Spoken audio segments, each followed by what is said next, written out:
This video will contain spoilers for the Akira movie and the Akira manga. Go check them out if you haven't seen them. One of the characters from the Akira series that always lived rent-free in my mind would be Kaori.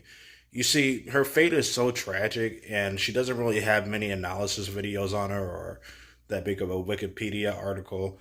So here in this video, I'm just going to summarize her tragic story and whatnot and just, talk about it. So with Kaori in the Akira movie, it's a lot more simple.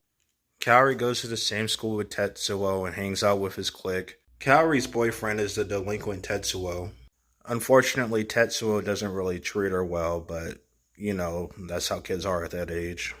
And Tetsuo being in a biker gang leads to Kaori also getting involved as well, where a rival gang ends up hurting her, borderline raping her. Tetsuo and his gang do end up avenging Kaori, but, the trauma and damage is already done. And then by the end of the film, Kaori ends up reuniting with Tetsuo, wondering about his psychic powers and whatnot, only for Tetsuo to accidentally kill her. She dies a pretty horrible fate with basically being crushed to death, and I always felt really bad for her. I guess I always felt bad for her because I low-key relate to her. When I was around her age, I also was pretty mousy and, just went along with the clique. Never really thought for myself too much. I just wanted to hang around people. The movie on its own is really good, but the 6-volume manga gives you way more content, and I highly recommend it. So in the manga, Kaori doesn't even appear until volume 4. She didn't know Tetsuo until Tetsuo got his psychic powers and ended up destroying Neo Tokyo. Basically, thanks to this little boy named Akira who has super psychic powers and Tetsuo, who also has super psychic powers, they end up destroying Neo Tokyo and gathering a cult of people that worship them and follow them. However, as a result of their destruction, people are low on food, medical supplies, basic stuff that people need to live on. I am skipping over a lot because this video is about Kaori. Tetsuo, Kaneda, and all the other characters, they have enough discussion around them as it is. So in the manga, Kaori ends up going into Tetsuo's territory, trying to get food for her father. One of Tetsuo's goons, aka Dickhead, I'm just going to call him Dickhead because I don't know his name. Dickhead ends up noticing Kaori trying to take food, even though Kaori isn't really part of their group.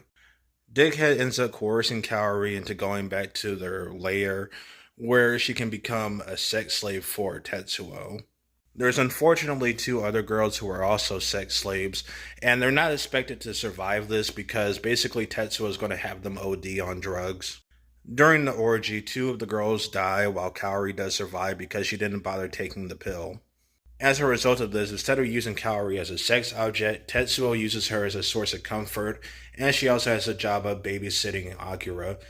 Even in this page right here, you can see her playing in the water with Akira. What happened to her father that she was trying to get food for? We don't know. We're not even really sure if she was really telling the truth about that. But basically, her and Tetsuo end up forming a relationship, a not so healthy one.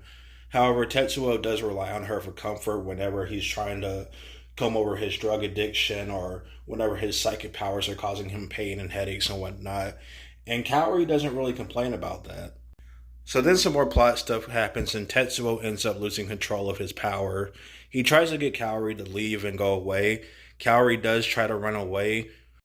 Tetsuo's followers, including Dickhead, end up turning against Tetsuo. And when Kaori tries to warn Tetsuo by running back to him, Dickhead ends up shooting her, which was pointless. It's such a senseless act. Dickhead does end up getting his comeuppance by dying from a very poisonous gas, which is a painful way to go, way more painful than getting shot anyway. With nothing else left to lose, Tetsuo basically just goes out of control with his psychic powers even more. Now, as to why Kaori stayed with Tetsuo in the manga, you could call it Stockholm Syndrome. However, I just see it more as like a survival benefit. Like I said earlier, this is a very dire situation. Food is low, health supplies are low. Tokyo is pretty much destroyed. With Kaori being close to Tetsuo, she would have access to, other privileges that most people wouldn't be able to gain, like food, water, etc. Plus, she wasn't really being used as a sex slave at this point. Personally, in my opinion, I think Kaori's fate in the manga is still very tragic, but less tragic than it is in the anime. Rest in peace, Kaori.